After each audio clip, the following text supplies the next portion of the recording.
Hello दोस्तों, daily update YouTube channel में आपका स्वागत है। दोस्तों, अगर आप भी एक गवर्नमेंट जॉब पाना चाहते हैं तो आपके लिए बहुत बड़ी अपडेट आई है। दोस्तों, बीएसएफ की तरफ से एक नई गवर्नमेंट जॉब निकाली गई है जिसके लिए ऑफिशियल नोटिस भी जारी कर दिया गया है और अगर आप 10वीं या 12वीं पास है तो आप इसके लिए अप्लाई कर सकते हैं। तो दोस्तों, इस वीडियो में हम आपको इस भर्ती से संबंधित पूरी जानकारी देने वाले हैं, तो वीडियो को पूरा एंड तक जरूर देखिए। और अगर आप आगे भी ऐसी ही इंफॉर्मेटिव वीडियो पाना चाहते हैं तो हमारे चैनल को भी आप सब्सक्राइब कर सकते हैं।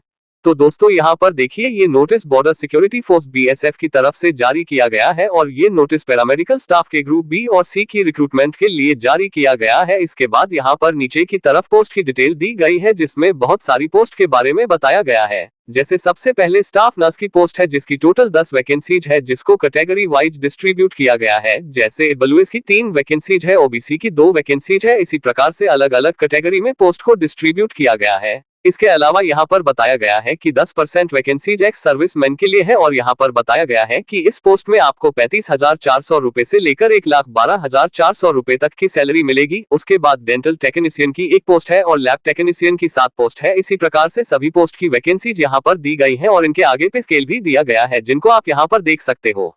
उसके बाद नीचे की तरफ सभी पोस्ट की एजुकेशनल क्वालिफिकेशन के बारे में बताया गया है और साथ में यह भी बताया गया है कि एज लिमिट क्या रहेगी। जैसे स्टाफ नर्स की पोस्ट के लिए आपकी एज 21 से 30 साल के बीच होनी चाहिए और आप 12वीं पास होने चाहिए। साथ में आपके पास जनरल नर्सिंग प्रोग्राम में डिग्री या डिप्लोमा होना चाहिए और स्टेट या सेंट्रल नर्सिंग काउंसिल में एजेंट आपका रजिस्ट्रेशन होना चाहिए, तो आप इसके लिए अप्लाई कर सकते हैं। उसके बाद डेंटल टेक्नीशियन की पोस्ट के लिए आपकी एज 18 से 25 साल के बीच होनी चाहिए और आप साइंस सब्जेक्ट के साथ 12वीं क्लास पास होने चाहिए किसी भी रिकॉग्नाइज्ड बोर्ड या इंस्टीट्यूशन से और आपका एज है डेंटल टेक्नीशियन रजिस्ट्रेशन होना चाहिए जिसमें आपके पास 2 साल का डिप्लोमा होना चाहिए किसी भी इंस्टीट्यूट से जो स्टेट या सेंट्रल गवर्नमेंट से रिकॉग्नाइज्ड हो, तो आप इसके लिए आवेदन कर सकते हैं।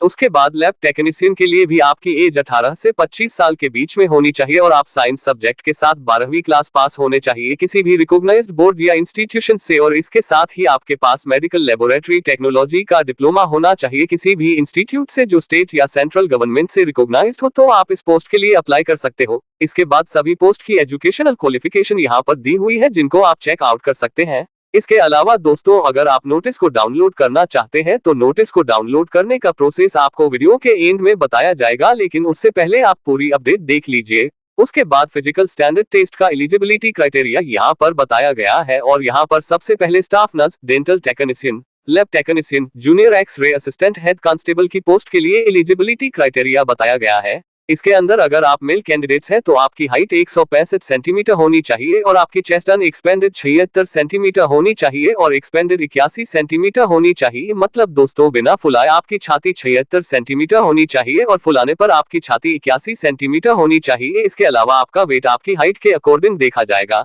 इसके बाद अगर आप फीमेल कैंडिडेट्स हैं तो आपकी हाइट 150 सेंटीमीटर होनी चाहिए और आपका वेट भी आपकी हाइट के अनुसार ही देखा जाएगा।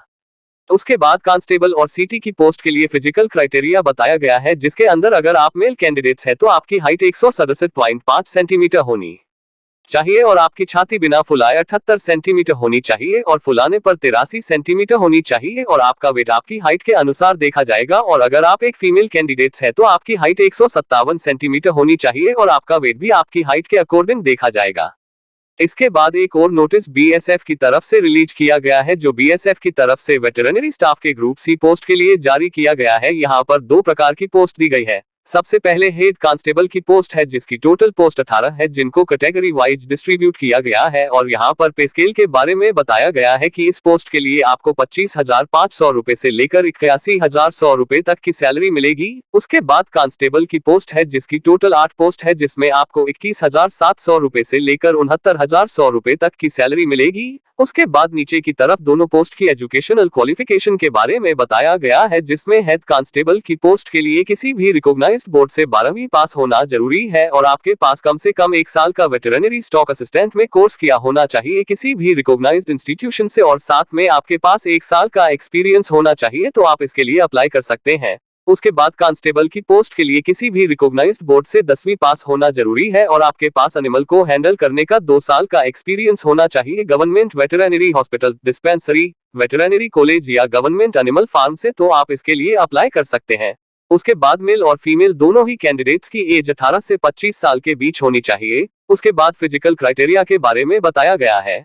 अगर आप मेल कैंडिडेट्स हैं तो आपकी हाइट 165 सेंटीमीटर होनी चाहिए और बिना फुलाए आपकी छाती 76 सेंटीमीटर होनी चाहिए और फुलाने पर आपकी छाती 81 सेंटीमीटर होनी चाहिए और आपका वेट आपकी हाइट के अकॉर्डिंग देखा जाएगा। इसके बाद अगर आप फीमेल कैंडिडेट्स हैं तो आपकी हाइट 150 सेंटीमीटर होनी चाहिए और आपका वेट भी आपकी हाइट के अनुसार देखा जाएगा। तो दोस्तों ये थी पूरी अपडेट। इसके अलावा अगर आप इन दोनों नोटिफिकेशन को डाउनलोड करना चाहते हैं तो आप बीएसएफ की ऑफिशियल वेबसाइट से डाउनलोड कर सकते हैं। इसके अलावा डिस्क्रिप्शन में आपको हमारे टेलीग्राम चैनल का लिंक मिल जाएगा जहां पर आपको इन दोनों नोटिफिकेशन की डायरेक्ट पीडीएफ फाइल मिल जाएगी। तो आप टेलीग्राम चैनल को भी ज्वाइन कर सकते हैं, वहां पर भी आपको अपडेट मिलती रहती है। तो दोस्तों अगर आपको वीडियो पसंद आए हो तो लाइक जरूर करें और ऐसी ही जॉब या जॉब से जुड़ी इंफॉर्मेटिव वीडियो पाने के लिए आप हमारे चैनल डेली अपडेट को सब्सक्राइब भी कर सकते हैं। तो फिर मिलते हैं एक नई अपडेट के साथ, तब तक के लिए जय हिंद जय भारत।